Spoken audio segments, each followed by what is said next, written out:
तो दोस्तों आज हम हमारे साइंस का लेसन नंबर 4 स्टार्ट कर रहे हैं, जो हमारा नेमिंग लेसन का pair of straight line 4th lesson है। सबसे पहले मैं आपको ये बता देना चाहता हूँ कि अगर मैंने डायरेक्ट लेसन स्टार्ट किया तो आपके लेसन में बहुत सारे टॉपिक है। कंबाइन इक्वेशन का टॉपिक है, वो मैं डायरेक्ट जिसे हम जॉइंट इक्वेशन बोलते हैं वो हम फाइंड आउट कर सकते हैं। बाद में pair of line passing through origin and non passing through origin, ऐसे 2 टॉपिक्स हैं। पर उसके पहले अब देखो, मुझे आपको 100% तैयार करके भेजना है। ऐसा नहीं कि आपको बहुत सारी चीजें पता चला कि वहां पे स्लोप आया और स्लोप का फॉर्मूला ही नहीं आपको याद हो, वहां पे कुछ कंसेप्ट आया कि 2 लाइन है एक दूसरे को पैरेलल है, आपको पता ही ना हो। मुझे पता है कि आप 11th क्लास में सब कुछ पढ़े हो, पर बहुत सारी चीजें हैं कि हम जो भूल जाते हैं 11th क्लास की। तो इसलिए ये पूरा का पूरा जो आपको दिखाई दे रहा है पूरा 11th क्लास है। अभी यहाँ पे आपको दिखाई दे रहा होगा रिवीजन है, पूरा का पूरा रिवीजन ऑफ 11th स्टैंडर्ड, पूरा का पूरा रिवीजन है। ये बहुत ही इंपॉर्टेंट है। अगर इंपॉर्टेंट नहीं होता तो मैं आपका टाइम नहीं लेता, जस्ट मैं आगे का पार्ट कंप्लीट कराता। तो ये आपके लिए पूरा का पूरा रिवीजन का पार्ट है। प्लीज आप ध्यान देते जाओ, सबको सब चीजें मैं याद कराते जा रहा हूँ। सबसे पहला इंक्लिनेशन, इंक्लिनेशन हम किसे बोलते हैं? थीटा को बोलते हैं। किसे बोलते हैं? थीटा। दिखाई दे रहा है यहाँ पे पॉजिटिव एक्स एक्सिस पे जो यहाँ पे दिखाई दे रहा होगा आपको थीटा, उसे हम इंक्लिनेशन बोलते हैं। देन सेकंड है स्लोप। अब स्लोप फाइंड आउट करने की कितने मेथड है? तो मोस्टली हमने 2 मेथड पढ़ा है। पहला हमारा ये m equal to tan theta, तो फटाफट याद करते जाओ। स्लोप इक्वल टू, अगर हमें कभी भी theta, if theta is given, उस टाइम पे अगर हमें स्लोप निकालना है तो हम क्या करेंगे? m equal to tan theta use करेंगे। Then second thing, m equal to एक और फार्मूला, अगर हमें ऐसा पॉइंट्स दिया है, 2 पॉइंट हमें दिया है, तो हम फार्मूला क्या लेंगे? y2 minus y1 upon x2 minus x1। तो ये भी आपको याद करके रखना है दोस्तों, ये 2 स्लोप का फार्मूला। अब यहाँ पे देखो कंसेप्ट है, if both the lines are parallel, if both the lines are parallel then slopes are equal। देखो यहाँ पे लिखा if and only if अगर if and only if मतलब कि अगर लाइन पैरेलल होगा तो उसका स्लोप इक्वल होगा, अगर स्लोप इक्वल है तो लाइन पैरेलल होगा। बहुत ही इंपॉर्टेंट है, कुछ नहीं आपको याद करना है तो एटलीस्ट ये तो याद ही करके रखो ये दोनों। और if both the lines are perpendicular to each other, अगर ये दोनों लाइन एक दूसरे को परपेंडिकुलर है तो वो स्लोप जो रहेगा उल्टा एंड अपोजिट आएगा। मतलब कि अगर समझो एक लाइन का स्लोप है 2/3 तो दूसरे का क्या आएगा? 3/2। अपोजिट मतलब अगर वो प्लस है तो यहाँ पे क्या आएगा? माइनस। तो ये देखो, इसलिए ये आप लेके भी ऐसे भी कर सकते हैं, m1 into m2 equal to -1। अगर दोनों स्लोप को मल्टीप्लाई करोगे तो उसका आंसर क्या आएगा? -1। Then third part, slope of x axis which is equal to 0, ये आपको याद रखना है। And slope of any line parallel to x axis which is also equal to 0। अगर कोई भी लाइन जो है वो x एक्सिस को पैरेलल है, उसका भी स्लोप क्या आएगा? 0 आएगा। ये चीज आपको हमेशा याद रखना है, कहीं पे काम आएगा। अब यहाँ पे देखो, नेक्स्ट जो हमारा टॉपिक है वो है equation of line. Equation of line ये सब हमने 10th क्लास से ही पढ़ा है। इक्वेशन ऑफ लाइन तो ऑलरेडी ये पूरा का पूरा आपने 10th क्लास में पढ़ा है और आपको हर एक याद होना चाहिए। देखो यहाँ पे पहला है स्लोप पॉइंट फॉर्म। क्या है पहला? Slope point form. अगर आपको एक स्लोप दिया होगा, स्लोप को हम लेटर n से डिनोट करते हैं, और एक पॉइंट दिया होगा तो आप फार्मूला क्या लोगे? प्लीज यहाँ पे ध्यान देना, y minus y1 which is equal to m x minus x1। याद हो गया आपको? y minus y1 which is equal to m x minus x1, y minus y1 which is equal to m x minus x1। then second, 2 point form। 2 point form में आपको क्या करना है? 2 point form में आपको क्या करना है? यहाँ पे अगर 2 पॉइंट्स दिए हैं तो आपको 3 चीजों को कंसीडर करना है। किसको? देखो यहाँ पे बता रहा हूँ, x x1 y1 x x1 x2, ऐसे 3 चीजों को आपको कंसीडर करना है। पहले आपको क्या करना होता है? x minus x1 then x1 minus x2। तो देखो यहाँ पे मैं ले रहा हूँ x minus x1 x1 minus x2, same यहाँ पे y minus y1 y1 minus y2। तो ये भी आपका फॉर्मूला याद हो गया। ये आप y वाला पार्ट यहाँ पे भी रख सकते हो। देन सेकेंड है डबल इंटरसेप्ट फॉर्म। तो डबल इंटरसेप्ट फॉर्म का तो यहाँ पे इंटरसेप्ट दिखाई दे रहा होगा, यहाँ पे ये x एक्सिस पे और एक इस पे y पे है। तो डबल इंटरसेप्ट फॉर्म का भी फॉर्मूला है x upon x intercept plus y upon y intercept which is equal to 1।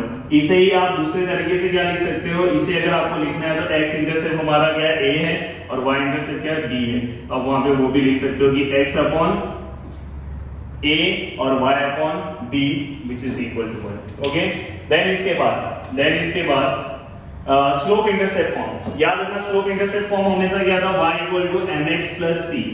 ये जो c है इसे हम क्या बोलेंगे? y intercept. क्या बोलेंगे? y intercept. और हम इसे क्या बोलेंगे? ये m को हम क्या बोलेंगे? स्लोप बोलेंगे। तो ये बहुत जगह ये फॉर्मूला यूज होता है, तो ये आपको याद हो गया। Then equation of line with slope m and passing through origin, अगर ऐसा लाइन है जो ओरिजिन से पास हो रहा है, ये आपको ये वाला ही पॉइंट याद रखना है, जो लाइन ओरिजिन से पास हो रहा है उसका हमेशा स्लोप क्या आता है mx, y equal to mx, उसमें c नहीं आएगा, उसके अंदर c आएगा क्या, नहीं आएगा। ये लाइन कहां से पास हो रहा है, ओरिजिन से पास हो रहा है, ये ओरिजिन से नहीं पास होता, तो ये चीज याद रखना है। तो आपको पूरा याद होगा, slope point form y minus y1 upon equal to mx minus x1, then 2 point form x minus x1 upon x1 minus x2 equal to y minus y1 y1 upon y2, double intercept form x upon x intercept plus y upon y intercept which is equal to 1, slope intercept form slope intercept y equal to mx plus c, and equation of line with slope m and passing through origin y equal to mx।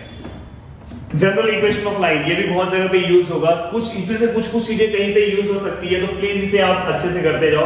और जो आपके competitive exams है उसके लिए तो ये सब basic आपको पता ही होना चाहिए। देन इसके बाद यहाँ पे ax plus by plus c, तो यहाँ पे क्या स्लोप का वैल्यू क्या आएगा माइनस a अपॉन b, यहाँ पे क्या आएगा x इंटरसेप्ट आपका क्या आएगा माइनस c अपॉन x के साथ क्या है a है, और यहाँ पे आएगा माइनस c अपॉन x के साथ क्या है आपका, y के साथ क्या है आपका b है। तो प्लीज ये तीन फॉर्मूले आपको यहाँ पे क्या करना है, याद कर लेना है। ओके, तो ये तीन फॉर्मूले भी आपके याद हो गए।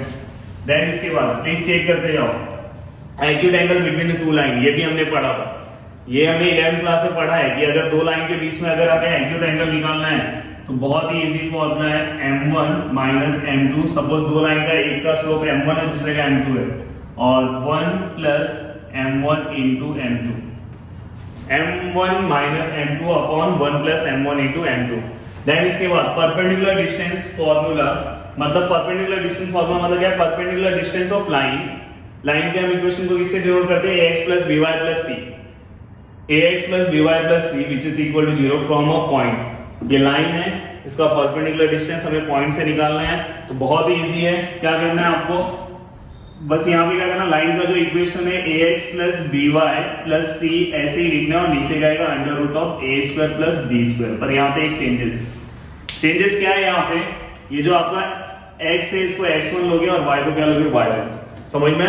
तो ये पूरा का पूरा आपको 11th का पार्ट इतना ही याद रखना है, इससे ज्यादा नहीं याद करना है। पूरा का पूरा आप एक बार अच्छे से लिख लो, एक जगह पे आपको पूरा का पूरा 11th का पार्ट मिल जाएगा। अगर आपने 11th अच्छे से नहीं पढ़ा होगा, बस इतनी चीजें मैंने 11th की रिवाइज कर दी। अब हम 12th के पार्ट पे आते हैं। तो दोस्तों यहाँ से आपका 12th का पार्ट स्टार्ट हो चुका है। अभी देखो यहाँ से आपको बहुत ही सिस्टमेटिक अच्छे से ध्यान देना है। कुछ चीजें हैं आपको मैं लास्ट में बताऊंगा कि एक्सरसाइज के लिए क्या चीजें इंपॉर्टेंट है।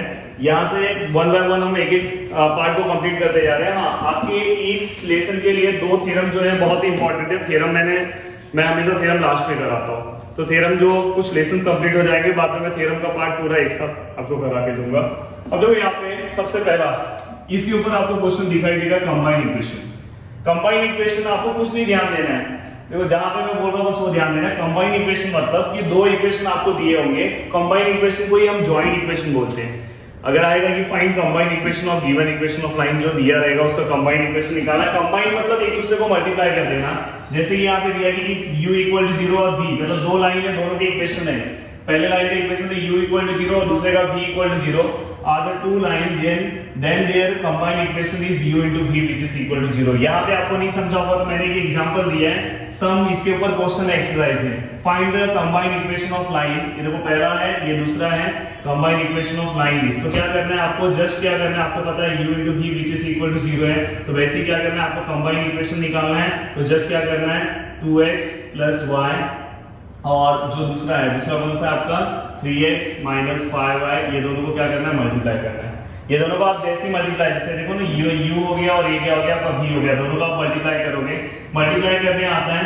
देन मल्टीप्लाई जैसे ही आप इसको लास्ट में करोगे तो आपको कुछ इक्वेशन मिलेगा, वही जो आपका इक्वेशन रहेगा वो आपको पेयर ऑफ लाइन का आपको इक्वेशन मिलेगा। जैसे अब देखो मैं मल्टीप्लाई कर रहा हूँ, 2 into 3 क्या होगा 6x स्क्वायर, देखो 2 into 3 6x into x square, 2 into 5 कितना होगा 10xy, और प्लस माइनस माइनस, देखो यहाँ पे प्लस यहाँ पे क्या आएगा 3xy, और यहाँ पे देखो प्लस माइनस, प्लीज यहाँ पे ध्यान दो, प्लस माइनस माइनस, यहाँ पे क्या आएगा 5y square which is equal to 0। Then finally हम इसे कैसे लिखेंगे 6x square plus minus minus, यहाँ पे क्या आएगा माइनस 7xy, क्योंकि सरनेम सेम है, minus 5y square which is equal to 0।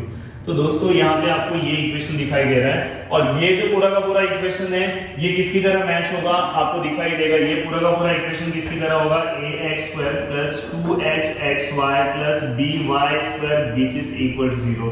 तो दोस्तों ये आपको इन कभी भी आपका कंबाइन इक्वेशन जो है, अगर देखो ये यहाँ पे देखो, यहाँ पे c वाला टर्म नहीं है, c वाला टर्म जो रहेगा वो अलग रहेगा, c का टर्म जो अलग रहेगा। ये जब c का टर्म नहीं रहता मतलब वो ओरिजिन से पास हो रहा है। किससे पास हो रहा है, ओरिजिन से। देखो यहाँ पे x और y दिखाई दे रहा है, प्लीज ध्यान दो, x और y दिखाई दे रहा है। तो हमने क्या किया, दोनों को मल्टीप्लाई किया। कभी भी आपको अगर कंबाइंड इक्वेशन निकालना रहेगा तो ये दोनों मल्टीप्लाई होंगे और मल्टीप्लाई होने का लास्ट फॉर्म आपको ऐसे ही मिलेगा, ax² + 2hxy + by²। तो याद रखना आपको लास्ट फॉर्म क्या मिलेगा, ax² याद हो गया आपको, ये याद करके रखना। कोई भी लाइन अगर ओरिजिन से पास हो रही है तो उसका पेयर ऑफ लाइन का इक्वेशन किसकी तरह आएगा, ax² + 2hxy + by² which is equal to 0। याद हो गया आपको, चलो याद फिर से करा देता हूं। क्या है, ax² + 2hxy + by² which is equal to 0। ये किसका कंबाइंड इक्वेशन आएगा, line which is passing through origin, pair of line passing through origin. कहां से पास हो रहा है, ओरिजिन से। कैसे पता चला ओरिजिन से पास हो रहा है, क्योंकि इसके अंदर टर्म कौन सा नहीं है, सी का टर्म नहीं है। बट अगर ये सी का टर्म रहता तो इसका इक्वेशन चेंज हो जाता। इसके इक्वेशन में एक्स्ट्रा टर्म पता है क्या आ जाता है, यहाँ पे आ जाता है 2gx + 2fy + c which is equal to 0। Okay, ये एक्स्ट्रा टर्म उसके अंदर आ जाता। कब ये एक्स्ट्रा टर्म आता, जब वो लाइन ओरिजिन से नहीं पास होता, मतलब यहाँ पे कुछ आ जाता 2x + y + 3 ऐसा कुछ आ जाता, तो इक्वेशन लास्ट में इस फॉर्म में आता। तो वो हम पढ़ने वाले हैं, passing through origin and not passing through origin. तो क्या आता है, ax² + 2hxy + by², 2gx + 2fy + c which is equal to 0। तो दोस्तों आपको बस ये याद रखना है। अब देखो जितनी चीजें मैंने बताया सब माइंड से निकाल दो, बस आपको ये याद रखना है कि एग्जाम में अगर कंबाइंड इक्वेशन आया तो दोनों इक्वेशन को क्या करना है, मल्टीप्लाई करना है finally. A pair of line passing through origin. अब देखो ये जो सेकंड पार्ट है आपका कहां से पास हो रहा है, ओरिजिन से पास हो रहा है। कहां से पास हो रहा है, ओरिजिन से। दो पार्ट है, एक पासिंग थ्रू ओरिजिन, दूसरा क्या है, नॉट ओरिजिन। अब जो भी लाइन अगर ओरिजिन से पेयर ऑफ लाइन पास हो रही है तो उसका जो फाइनल आपको कंबाइंड इक्वेशन मिलेगा वो कैसा मिलेगा, होमोजीनियस मिलेगा। होमोजीनियस मींस जिसके डिग्री क्या होते हैं, सेम होते हैं। जैसे कि हमारा जो इक्वेशन आया था, क्या आया था, ax² + 2hxy + by² which is equal to 0। तो दोस्तों इसके अंदर जो आपको वेरिएबल दिखाई दे रहा होगा सबका डिग्री चेक करो। इसका डिग्री कितना है, 2 है। ये देखो इसके ऊपर 1 1 कितना हो गया, 2 हो गया, और इसका भी कितना हो गया, 2 हो गया। तो फाइनली सबका डिग्री क्या है, 2 है। तो भाई ये देखो 1 1 + 2, तो सबका डिग्री क्या है, 2 है। तो देखो यहाँ पे इसलिए मैंने नेक्स्ट टॉपिक ये भी लिख के दिया है। यहाँ पे आपको होमोलोगस इक्वेशन क्या होता है, डेफिनेशन दिया है। It is an equation in which degree of each term is same। degree of each term क्या रहेगा, सेम रहेगा। यहाँ पे क्या रहेगा, 2 है, यहाँ पे क्या है 1 1 2, और यहाँ पे भी क्या आएगा, 2 आएगा। देन यहाँ पे क्या आएगा, that is all terms have same degree. सबका डिग्री क्या है, सेम है। अब देखो यहाँ पे कुछ एग्जांपल्स है, ये एग्जांपल्स है, ये क्वेश्चन नहीं है, एग्जांपल है। देखो यहाँ पे क्या 2 है, यहाँ पे 1 + 1 2, यहाँ पे 2, यहाँ पे देखो 2 और 1 3, यहाँ पे 3, मतलब ये भी होमोलोगस हो गए। यहाँ पे भी अगर देखो 1 1, ये भी होमोलोगस हो गए। 4 2 और 2 4, 3 और 1 4। तो यहाँ मैंने 4 एग्जांपल से आपको बता दिया, अगर डिग्री सेम होगा तो उसे हम बोलेंगे होमोजीनियस इक्वेशन। ओके, समझ में आएगी नहीं? अगर मैंने कहीं पे होमोलोगस बोला होगा तो सॉरी, होमोजीनियस इक्वेशन है। हाँ, देन पेयर ऑफ, क्योंकि अभी मैं जस्ट साइंस 2 पढ़ा के आ रहा हूँ 10th क्लास को, तो उसमें कैसे होमोलोगस और एनालोगस करके है, तो इसलिए बार बार मैं होमोलोगस अगर बोला रहूंगा तो होमोजीनियस है, याद रखना। Then pair of line through origin. Pair of line through origin में आपका जो फाइनल इक्वेशन है आपको ऐसा मिलेगा, जो मैंने ऑलरेडी आपको याद करा दिया है। इसमें कुछ नहीं है, ये आपको नहीं समझेगा तो भी चलेगा। देखो क्या है, इसके अंदर एक लाइन है, दूसरी लाइन है, दोनों के बीच में एंगल कितना है, थीटा का है, यहाँ पे दिया हुआ है। तो देखो पहला लाइन जो, दोनों लाइन कहां से पास हुई, ओरिजिन से। और आपको पता है कि ओरिजिन से जो लाइन पास होता है उसका इक्वेशन क्या होता है, y = mx। तो देखो यहाँ पे लिखा है y = mx, पर ये लाइन 1 है इसलिए यहाँ पे m1 आया, और बस ये वाला पार्ट मैंने यहाँ पे ले लिया, या तो y वाला पार्ट यहाँ पे बोल दिया, तो पहले लाइन का ये इक्वेशन आया। देन सेकंड लाइन का क्या आएगा, y = m2x। दिखाई दे रहा है? ये सब एग्जाम के लिए इंपॉर्टेंट नहीं है, बस ये फाइनल इक्वेशन आपको याद करना है। देखो m2x, बाद में मैंने दोनों का जॉइंट इक्वेशन निकाला है। जॉइंट इक्वेशन मतलब दोनों को मल्टीप्लाई करूंगा, ये देखो ये दोनों को मल्टीप्लाई करूंगा, ये दोनों को देखो, ये दोनों को मल्टीप्लाई किया है, और मल्टीप्लाई करने का जो मेरा फाइनल इक्वेशन आएगा, देखो ऐसे मल्टीप्लाई करना है, फाइनल इक्वेशन आएगा वो इस टर्म में आएगा ax² + 2hxy + by² which is equal to 0। और यहाँ पे अगर आप देखोगे तो हर एक टर्म का जो है डिग्री क्या है, सेम है, which is homogeneous equation of degree 2। तो दोस्तों यहाँ पे भी आपको ये चीजें क्लियर अच्छे से समझ में आ गई। अब देखो यहाँ पे सबसे मेन है, अब तक एग्जाम के लिए बस क्या याद रखना है, कंबाइन इक्वेशन मतलब दोनों को मल्टीप्लाई करना है, होमोलोगस का final equation ax² + 2hxy + by² which is equal to 0, और आपको कुछ भी नहीं याद रखना है। यहाँ पे मैंने ये पूरा का पूरा जो लिखा हुआ दिख रहा है ना, ये मैंने आपको एग्जांपल अलग अलग दिया है इसलिए इतना आ गया है। अब देखो नेक्स्ट आता है ऑक्सिलरी इक्वेशन ऑफ पेयर 1। ये जो पेयर 1 है, ये जो पेयर 1 है, इसका ऑक्सिलरी इक्वेशन आपको चाहिए, तो आपके बुक में ऑक्सिलरी इक्वेशन डायरेक्ट दिया है, वो थोड़ा अलग मेथड से, मैं आपको बहुत सिंपल देता हूं। मैं सेम इक्वेशन लिख रहा हूं, मैं यहां पे लिख रहा हूं फ्रॉम फर्स्ट में क्या था, ax² + 2hxy + by² which is equal to 0। अब यहाँ पे भी एक टर्म है, बहुत सारे टीचर्स आपको डायरेक्ट टर्म दे देंगे, पर वो कहां से आया वो मैं बता रहा हूं। तो देखो यहाँ पे ये है, अब यहाँ पे क्या करो पता है, divide the whole equation by x², यहाँ पे ऐसे लिख दो, divide above equation by x²। तो यहाँ पे क्या आएगा, ax² डिवाइड बाय x², यहाँ पे क्या आएगा 2hxy डिवाइड, प्लीज बोर मत हो ना, आपके लिए करा के दे रहा हूं, नहीं यहाँ पे नहीं, तो बस 2-3 चीजें जरूरी है वो मैं आपको डायरेक्ट बता देता हूं। देखो ये दोनों कैंसिल हो गए, यहाँ पे 2h आया, देखो 1x कैंसिल हो गया, यहाँ पे y/x आया, और यहाँ पे b है, यहाँ पे y/x का मैं होल स्क्वायर इक्वल टू 0 ले रहा हूँ। अब यहाँ पे क्या होगा आपको पता है, स्लोप क्या होता है y = mx, देन यहाँ से अगर m का वैल्यू आप निकालोगे तो क्या है y/x, ये आपको पता है। तो जहां जहां पे y/x है वहां पे m पुट कर दो, तो यहाँ पे क्या आएगा a + 2h, यहाँ पे क्या आएगा m आ जाएगा, ओके, और यहाँ पे क्या आएगा b, यहाँ पे क्या आएगा m² which is equal to 0। तो यही दोस्तों आपका ऑक्सिलरी इक्वेशन है। कैसे, अब इसे मैं सिस्टमैटिक लिख रहा हूँ, bm² + 2hm + a which is equal to 0। आपको अच्छे से याद कर लेना है, ठीक है। कहीं अगर एग्जाम में भूल जाते हो, ये इक्वेशन तो आपको याद है, उसको x² से आप डिवाइड कर लो और आपका आंसर आ जाएगा। तो कभी अगर आप एग्जाम में भूलते हो तो इसलिए ये मेथड आपको मैंने यहाँ पे बता दिया, कैसे x² से बस आप डिवाइड कर लो और यहाँ पे y/x वहां पे m पुट कर दो, तो क्या है bm² 2hm + a which is equal to 0। अगर मैं डायरेक्ट दे देता तो आप सोचते कि कहां से सर आप दिए हो, तो मैंने याद है। अब इसके थ्रू आपको दो जो सबसे इंपॉर्टेंट वैल्यूज है वो आपको लिखना है, एक है सम और एक है सम ऑफ स्लोप और एक है मल्टीप्लिकेशन ऑफ स्लोप। अब यहाँ पे आपको क्या दो चीजें जो याद करके रखना है, m1 + m2 और m1 × m2, बहुत इंपॉर्टेंट है ये दो चीजें आपको यहाँ पे याद करके रखना है, ठीक है। डायरेक्ट आंसर आप लिख सकते हो, बट आपको कैसे आंसर लिखना है, 10th क्लास में आपको क्वाड्रेटिक इक्वेशन आता है, यस दिखाई दे रहा है यहाँ पे, 10th क्लास का आपको क्वाड्रेटिक इक्वेशन पता है, ax² + bx + c which is equal to 0। Then finally अगर हम यहाँ पे आपको पता है कि रूट्स क्या होता है, अल्फा एंड बीटा होता है, दो रूट्स अल्फा एंड बीटा, तो आपने पढ़ा होगा अल्फा + बीटा और अल्फा × बीटा। आपको यहाँ पे क्या याद रखना पता है, बा याद रखने का, बा क्या याद रखना, बा ba, और माइनस में बाइट मतलब काट लिया, मतलब गलत काम किया है, माइनस, और यहाँ पे क्या आएगा, का याद रखना है, बाका, क्या याद रखना है, बाका, समझ में आएगी। तो इसलिए यहाँ पे ये हो गया और यहाँ पे ये हो गया, क्लियर हो गया, समझ में आएगी। तो ये पूरा का पूरा हो गया, आपको याद हो गया बा का। अब इसके थ्रू ये इसका वैल्यू लिखना है आपको, देखो यहाँ पे b का वैल्यू क्या आएगा, जो m के आगे होगा, m के आगे क्या है 2h है, और a का वैल्यू क्या है, जो m² के आगे है, m² मतलब x² के आगे क्या है b, और यहाँ पे माइनस। तो दोस्तों यहाँ पे भी आपको याद हो गया होगा -2x/b, और दूसरा आएगा मल्टीप्लिकेशन c/a, c का वैल्यू क्या है, यहाँ पे a है, तो a और a का वैल्यू क्या है, यहाँ पे b है, तो याद हो गया। तो फाइनली यहाँ पे आपको आपका जो मेन आपको याद करना था वो यहाँ पे हो गया। फिर से मैं आपको बता देना चाहता हूं कि ये पूरे में आपको बस क्या याद रखना पता है, ये दो, अब वो दोनों मैं आपको याद कराता हूं, m1 + m2 which is equal to, मैं याद कराता हूं, टेंशन मत लो, क्या आएगा दोनों में बी बी है, दोनों में बी है, समझ में? अब मैं थोड़ा इसको रफ करता हूँ। दूसरे वाले में भी m1 इंटू m2 में भी क्या है, नीचे b है। इसके ऊपर यहाँ पे क्या आएगा, इसके ऊपर यहाँ पे आप क्या लोगे, a लोगे।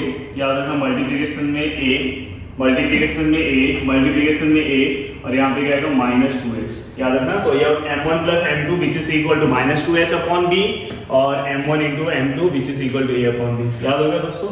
क्लियर हो गया पूरा? अच्छे से सिस्टमैटिक आपको समझ में आया?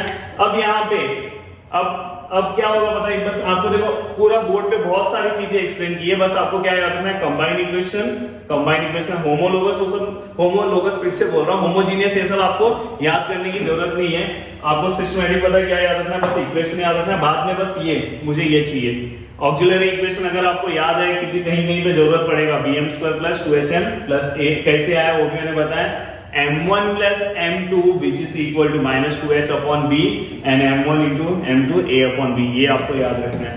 ये भी नहीं याद रखोगे तो ये मैं क्यों दिया, क्योंकि 10th क्लास में आपको याद होता है फॉर्मूला, इसलिए दिया। बाद से आप ये भी भूल गए तो निकाल लोगे।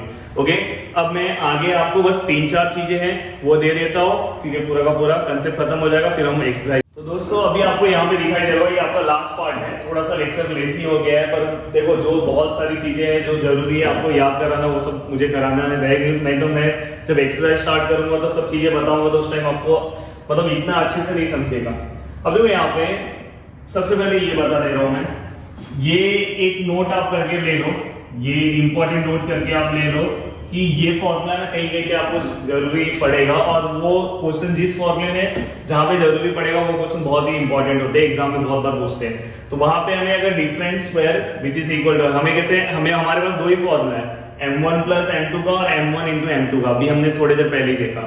बट हमारे पास m1 - m2 का फॉर्मूला नहीं है, तो अगर कभी आपको डिफरेंट बोला हो, डिफरेंस ऑफ स्लोप ऐसा कुछ बोला हो, तो आप ये फॉर्मूला यूज करोगे, difference square which is equal to sum square -4 into product. अब डिफरेंस स्क्वायर मतलब स्लोप का डिफरेंस का होल स्क्वायर, सम मतलब स्लोप के सम का होल स्क्वायर, 4 into प्रोडक्ट। तो दोस्तों ये हो गया।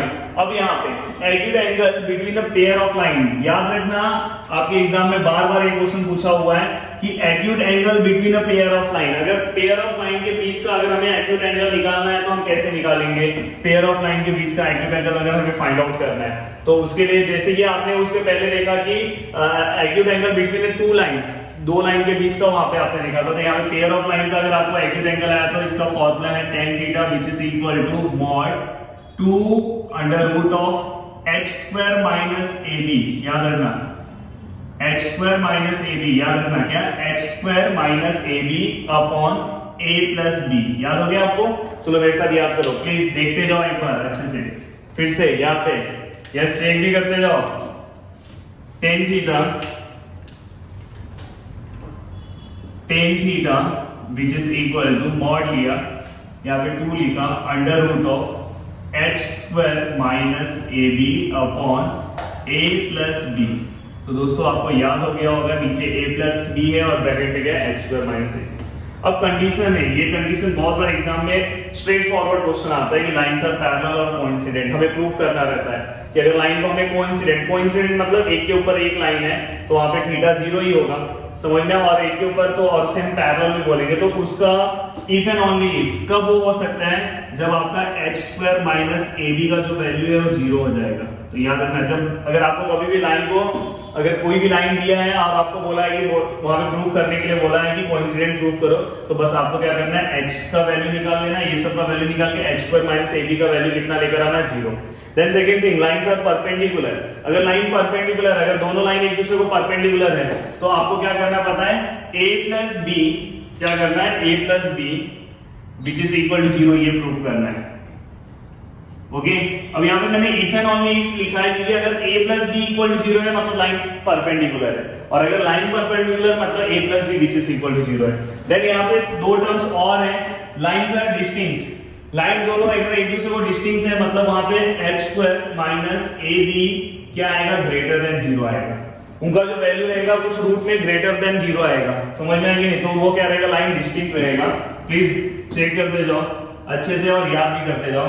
Then does not represent pair of line, pair of line represent नहीं करेगा, कब नहीं रिप्रेजेंट करेगा, जब अंदर जो वैल्यू रहेगा h² - ab का वो लेस देन 0 रहेगा। लेस देन 0 रहेगा मतलब कि वो 0 से कम रहेगा, मतलब कहीं माइनस में रहेगा, तो रूट में अगर ये माइनस में गया, -6 -7 है, तो पेयर ऑफ लाइन को रिप्रेजेंट नहीं करेगा। तो यहाँ पे मैंने पूरा का पूरा पार्ट आपको सिस्टमैटिक सब कुछ बता दिया। उम्मीद करता हूँ कि आप बस आधे घंटे का टाइम देना और क्या क्या इंपॉर्टेंट आपको याद करना है। ये जितनी चीजें लिखी है बहुत इंपॉर्टेंट है। इसके पहले मैंने बोला बस कंबाइन इक्वेशन और वो जो दो फॉर्मूले थे m1 + m2 m1 × m2 कहां से क्या आया, इसलिए मुझे थोड़ा टाइम गया। अब सिस्टमैटिक अच्छे से एक बार अच्छे से 2-3 बार आप लिख लो, आपको सब चीजें याद हो जाएगी। देन इसके बाद हम अब लेक्चर स्टार्ट करेंगे और साथ में हमारा इंटीग्रेशन भी चल रहा है और हम पेयर ऑफ स्ट्रेट लाइन का हम लेसन भी स्टार्ट करने वाला। बहुत इंपॉर्टेंट और ये पासिंग के लिए बहुत इंपॉर्टेंट लेसन है। तो दोस्तों 1 बाय 1 आप अच्छे से ध्यान देते जाओ। वीडियो देखने के लिए थैंक्स। ये आपका बेसिक वीडियो है, पूरा कंसेप्ट मैंने बता दिया।